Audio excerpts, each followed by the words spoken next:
Buenas tardes, María Belén. Bueno, con cierto optimismo algunos, con otros con cierta reticencia de qué es lo que puede pasar ahora y después del 10 de diciembre, cuando se incorporen los diputados que van a conformar el nuevo mapa electoral determinado por la población de todo el país a partir de las últimas elecciones del 28 de junio. Tenemos dos diputados que nos acompañan, María Belén, que, bueno, ellos van a vivir esta transición, porque todavía tienen 2 años más de mandato, Macaluce y Lozano.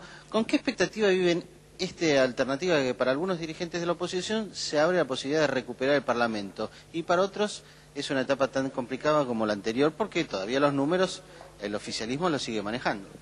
Sí, va a ser una etapa compleja que hay que asumir con mucha responsabilidad.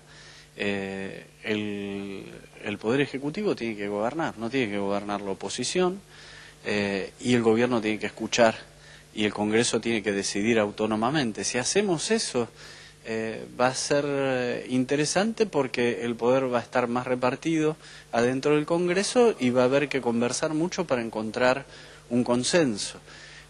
Si no se asume con esa responsabilidad va a haber problemas porque podemos dar vuelta al bote, porque nadie tiene una mayoría clara. Y creo que lo mejor que podemos hacer es buscar consensos amplios que le garanticen a la población solución de los problemas y un horizonte de mediano plazo de tranquilidad. Lozano, este consenso está porque analicemos temas que ya esta semana comienzan a discutir. Delegación de poderes del Poder Legislativo al Poder Ejecutivo, superpoderes, recuperar esa autonomía para el Poder Legislativo, esa atribución. El gobierno envió un proyecto que es sí, pero hasta el 5%. Sí, el proyecto que se ha enviado, más que una limitación a los denominados superpoderes, pareciera una cierta adecuación a la nueva circunstancia que tiene el gobierno, en donde tiene menos plata que antes. En realidad, el modo en que se ejerció el manejo discrecional de los fondos por parte del Ejecutivo no fue tanto por el famoso tema de la reasignación de partidas, sino que fue vía decretos de necesidad y urgencia, que servían para administrar los excedentes de recaudación que jamás se declararon en el Parlamento y que el Ejecutivo asignaba sin ninguna discusión. La verdad que lo que han mandado aquí lo que propone es, por un lado, que los DNU puedan seguir siendo utilizados, de eso la ley que han mandado no dice nada. Sobre la reasignación de partidas, que en general han usado no más del 2% del presupuesto, proponen llevar al 5%, con lo cual en realidad están anunciando que van a hacer más uso de ese tipo de facultades. En tercer lugar, hay una trampita allí, porque se libera del tope a lo que es la partida de obligaciones a cargo del Tesoro que maneja el jefe de gabinete y que está en el orden de los 18.000 millones de pesos. Y todas las transferencias y modificaciones que se hagan con esa partida no están contenidas dentro del límite que se ha establecido. Por ende, es media tramposa la cuestión.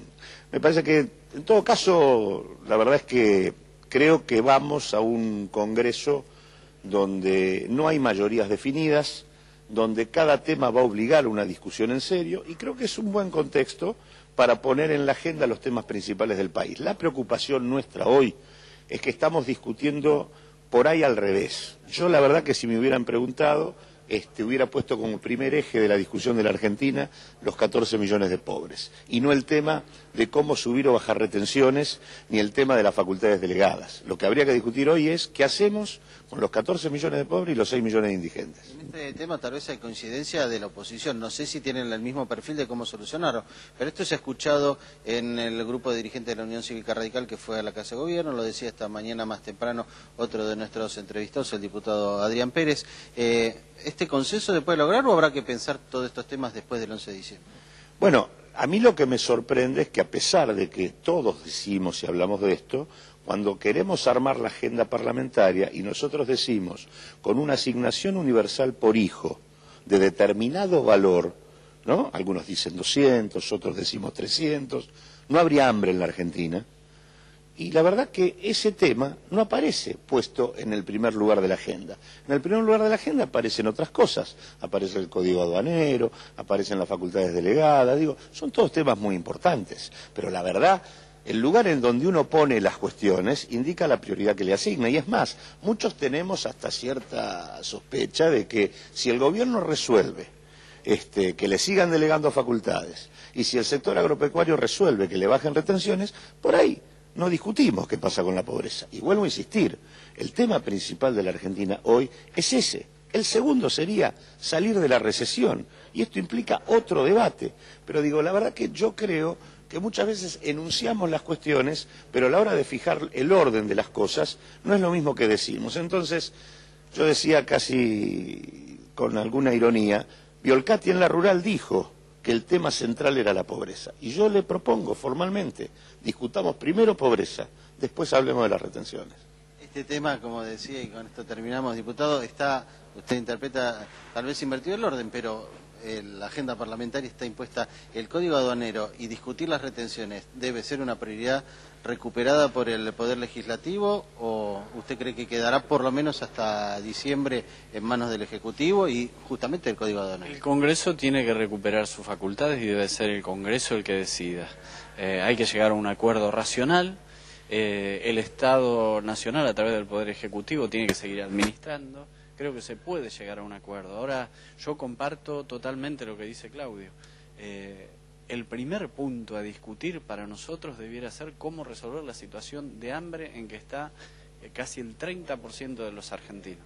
Si podemos resolver eso, podemos avanzar con más tranquilidad en otros temas. Ahora, se ha hecho una especie de embudo donde hay que abordar todos los temas al revés. Lo que no queremos es discutir todos los temas, menos el tema de la pobreza, que aparece en todos los discursos, aparece en todas las campañas electorales, pero cuando venimos a sentarnos, a levantar la mano y a resolver con proyectos concretos, ese tema no lo trae en carpeta a nadie.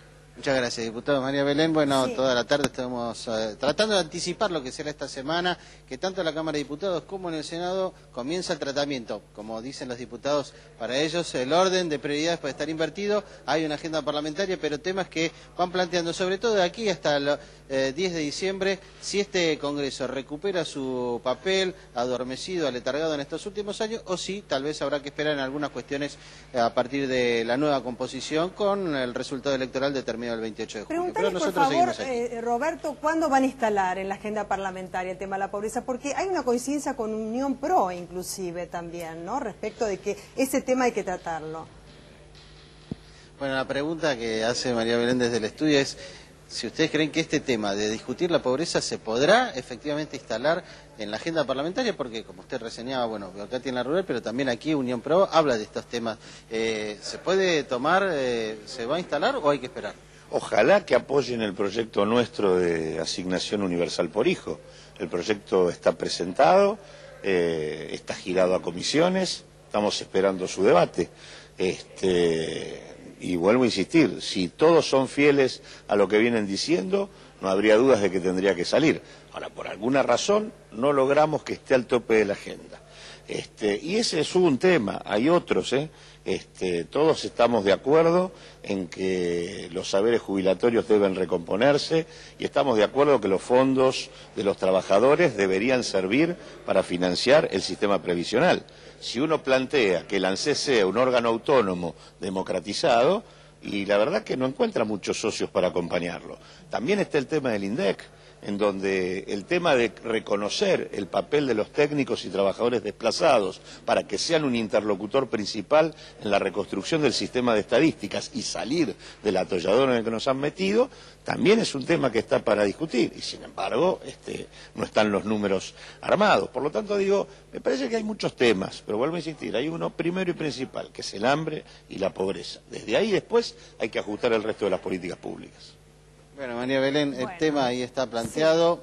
Sí. A uno se le ocurre, tal vez el pasado nos condena, ¿no? Juzgando lo que ha pasado en el movimiento o el ritmo parlamentario estos 6 meses o menos ya que quedan, a lo mejor es poco para empezar a solucionar estos temas. Lo importante es que después del resultado electoral creo que el panorama político, la situación del Congreso ha cambiado. Claro, hay que estar en agenda desde ya. Roberto, muchísimas gracias. Y para ser honestos también hay que recordar que la presidenta Cristina Fernández en uno de sus últimos discursos dijo, bueno, a ver, Roberto, que sea un 5% el tope para los superpoderes y que después se hablen de las cosas importantes, que esta no la consideraba importante, pero bueno, como era lo que se estaba debatiendo en el Congreso en ese momento, dijo, bueno, terminemos con esto para después tratar otros temas. Seguramente sea el inicio de una agenda parlamentaria más profunda. Muchísimas gracias, Roberto. Ya nos comunicamos de nuevo con vos. Y gracias. Hasta luego. Diputados, por favor. ¿Cómo no?